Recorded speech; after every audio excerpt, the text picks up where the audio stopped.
Good morning student. आज आपका fifth class का फाइनल टर्म स्टार्ट करते हैं। फाइनल टर्म में आपका पार्ट 11 पंडित जवाहरलाल नेहरू। आइए देखते हैं। जवाहरलाल नेहरू भारत के ऐसे सुपुत्र थे जिन्होंने अपना सर्वस्व अपनी प्यारी भूमि को अर्पित कर दिया। भारत को स्वाधीन कराने में जिन महापुरुषों ने सबसे अधिक महत्वपूर्ण कार्य किए उनमें महात्मा गांधी के बाद जवाहरलाल नेहरू का नाम ही लिया जाता है। तो स्टूडेंट, जवाहरलाल नेहरू को सभी लोग जानते होंगे और जवाहरलाल नेहरू ने अपना सब कुछ अपनी मातृभूमि के लिए अर्पित कर दिया। हमारे देश को आज़ाद कराने में जिन महापुरुषों ने भाग लिया उनमें महात्मा गांधी के बाद जवाहरलाल नेहरू का नाम लिया जाता है। जनता के दुलारे, देश के रक्षक, बच्चों के प्यारे चाचा जवाहरलाल नेहरू एक अंतर्राष्ट्रीय स्तर के व्यक्ति थे। वे एक महान लेखक थे, इतिहास के ज्ञाता थे और एक बहुत ही सहृदय मनुष्य थे। उनके हृदय में सबके लिए करुणा और सहानुभूति थी। तो स्टूडेंट्स, आप जवाहरलाल नेहरू के बारे में भी जानते हैं। वो जनता के रक्षक थे, दुलारे थे, बच्चों के प्यारे थे और वो अंतर्राष्ट्रीय स्तर के एक व्यक्ति थे। इसके साथ ही साथ वे एक महान लेखक भी थे और इतिहास के ज्ञाता थे। उन्होंने इतिहास पर बहुत सारी बुक्स वगैरह भी लिखी हैं। वो एक सहृदय व्यक्ति मनुष्य थे। उनके दिल में सबके लिए करुणा और सहानुभूति थी। उनका जन्मदिन 14 नवंबर 1889 को उत्तर प्रदेश के प्रयागनगर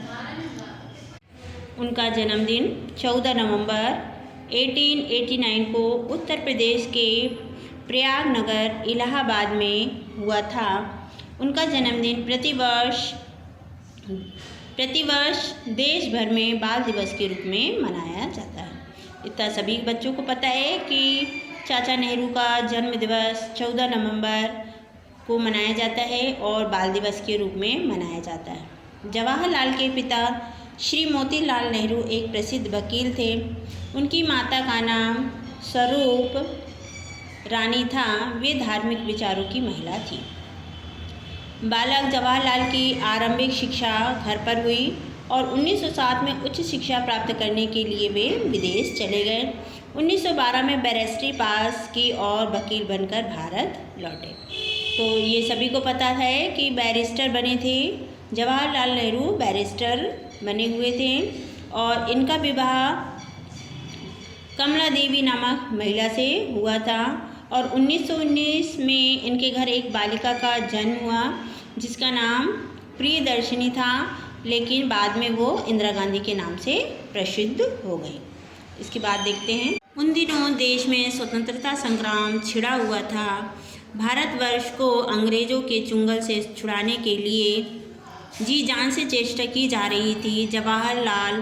जवाहर अपनी वकालत में लगे हुए थे। 1916 में उनकी महात्मा गांधी से मुलाकात हुई। वे महात्मा गांधी से इतना प्रभावित हुए कि फूलों की सेज त्याग कर कांटों की राह पर चलने को तत्पर हो गए। महात्मा गांधी के नेतृत्व में उन्होंने स्वाधीनता संग्राम में भाग लिया और तन मन धन से देश की सेवा में जुट गए। जो जवाहरलाल नेहरू थे वो हमारे देश को आज़ाद कराने के लिए जी जान से लग गए और 1916 में उनकी मुलाकात गांधी जी से हुई और वो गांधी जी से बहुत ही अधिक प्रभावित हुए और जवाहरलाल नेहरू फूलों की सेज यानी ऐशो आराम की ज़िंदगी को छोड़कर कांटों की राह पर चलने लगे। स्वतंत्रता आंदोलन में उन्हें कई बार जेल जाना पड़ा, कठोर यातनाएं सहनी पड़ी, पर वे विचलित नहीं हुए। देखते देखते वे सारे देश के युवकों के हृदय सम्राट बन गए। 1920 से लेकर 1945 तक नेहरू जी अधिकतर जेल की सीखचों के भीतर ही रहे। सत्याग्रह के दिनों में ही उनके माता पिता तथा पत्नी का स्वर्गवास हो गया। तो बच्चों, स्वतंत्रता आंदोलन में कई बार जवाहरलाल नेहरू और गांधी जी को जेल जाना पड़ा और उसी बीच उनके जो परिवार में माता पिता थे, उनकी पत्नी थी, उनका निर्धन हो गया। 1929 में उन्हें कांग्रेस का अध्यक्ष चुना गया। लाहौर अधिवेशन में उन्होंने पूर्ण स्वाधीनता की घोषणा की। 1947 में भारत स्वाधीन हुआ तो जवाहरलाल नेहरू को स्वाधीन भारत का पहला प्रधानमंत्री बनाया गया। लगभग 16 वर्ष 8 महीने तक वे इस पद पर रहे। जब हमारा देश आज़ाद हुआ तो इसके बाद जवाहरलाल नेहरू को भारत का पहला प्रधानमंत्री बनाया गया और वो इस पद पर 16 वर्ष 8 महीने तक कार्यरत थे। उन्होंने भारत में लोकतंत्र की नींव मजबूत की। स्वतंत्र भारत की उन्नति के लिए उन्होंने कई ठोस कदम उठाए।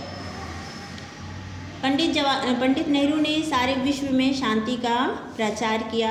वे संसार से युद्ध का नामो निशान मिटा देना चाहते थे। उन्होंने संयुक्त राष्ट्र संघ में निशस्त्रीकरण का प्रस्ताव पारित किया और उन्हें शांति दूत के नाम से भी जाना जाने लगा। अचानक 27 मई 1964 को हृदय गति रुक जाने से उनका निर्धन हो गया। राजघाट के पास शांति वन में उनकी समाधि बनी है। तो इनका जो निर्धन हुआ वो हृदय गति रुक जाने से हो गया और जो इनकी जो समाधि बनी है वो राजघाट के पास शांति वन में बनी हुई है। पंडित जवाहरलाल नेहरू को लाल गुलाब बहुत ही प्रिय था। वे सदैव अपने कोट में लाल गुलाब लगाते थे। एक बार नेहरू जी किसी की प्रतीक्षा में खड़े थे। उनके कोट में गुलाब का फूल नहीं था। तभी एक बालिका ने आगे बढ़कर एक गुलाब का फूल नेहरू को दिया। चाचा जी, इसे अपने कोट में लगा लीजिए। नेहरू जी ने खिलखिलाकर कहा, अरे तुम ही लगा दो। छोटी सी बच्ची कोट तक कैसे पहुंचती? उसके हाथ का गुलाब नेहरू जी की ओर बढ़ा दिया। नेहरू जी ने उसे गोद में उठा लिया। लो, अब लगा दो। बालिका प्रसन्नता से फूली न समाई। बच्चों के लिए नेहरू जी का प्यार असीम था, अथाह था। पंडित नेहरू एक सच्चे देशभक्त थे। वे बहुत ही सहनशील कर्मठ थे। विश्व शांति और मानवता को सुखी बनाने की दिशा में उनका योगदान सराहनीय है। उनका असाधारण व्यक्तित्व और मुस्कुराता चेहरा दिल पर एक अमिट छाप छोड़ जाता था। गांधी जी के शब्दों में, एक योद्धा के समान साहसी और राजनीतिज्ञ के समान बुद्धिमान और दूरदर्शी है जवाहर। देश को अपने इस महान नेता पर सदैव गर्व रहेगा। तो एक बार की बात है, जवाहरलाल नेहरू रास्ते में किसी की प्रतीक्षा कर रहे थे आने की और उनके कोट में लाल गुलाब नहीं था। तभी एक बच्ची ने देखा और लाल गुलाब लाकर उन्हें दिया। नेहरू जी, चाचा जी, आप इसे अपने कोट में लगा लीजिए। नेहरू जी ने उसे खिलखिलाकर कहा कि बेटा आप ही हमारे कोट पे लगा दीजिए। लेकिन बच्ची क्या थी, छोटी सी थी, वो कोट तक नहीं पहुंच पाती। तो नेहरू जी ने उसे क्या किया, अपनी गोद में उठा लिया और कहा आप लगा लो। तो नेहरू जी बच्चों को बहुत अधिक प्यार करते थे और महात्मा गांधी ने उनके लिए कहा है कि एक योद्धा के समान साहसी और राजनीतिज्ञ के समान बुद्धिमान और दूरदर्शी हैं जवाहर, और हमेशा हमारे इस महान नेता पर हमें गर्व रहेगा। तो बच्चों, ये आपका चैप्टर हो गया और आइए इसके हम शब्दार्थ देखते हैं। ये शब्दार्थ आप अपनी कॉपी में लिखेंगे, ठीक है ना। अंतर्राष्ट्रीय, संपूर्ण विश्व से संबंधित। सहृदय, कोमल चित्त दयालु। नेतृत्व, मार्गदर्शन या संचालन। कर्मठ, काम में रत। यातनाएं, तकलीफ, विचलित, अपनी राह से हट जाना। सत्याग्रह, सच पर डटे रहना। दूरदर्शी, दूर की देखने वाला। निशस्त्रीकरण, शास्त्रों को ना रखना, ना प्रयोग करना। आंदोलन, किसी उद्देश्य के लिए संगठित रूप से किया गया प्रस्ताव। सहानुभूति, हमदर्दी। स्वाधीनता, आज़ादी। संग्राम, युद्ध। तत्पर, तैयार। स्वर्गवास, मृत्यु, देहांत। उन्नति, तरक्की या प्रगति। और हृदय गति यानी दिल की धड़कन। तो स्टूडेंट्स, ये सब कुछ आप अपनी कॉपी में शब्दार्थ लिखेंगे और अगले जो क्लास होगी, उसमें हम इसके एक्सरसाइज करेंगे और क्वेश्चन आंसर। ओके।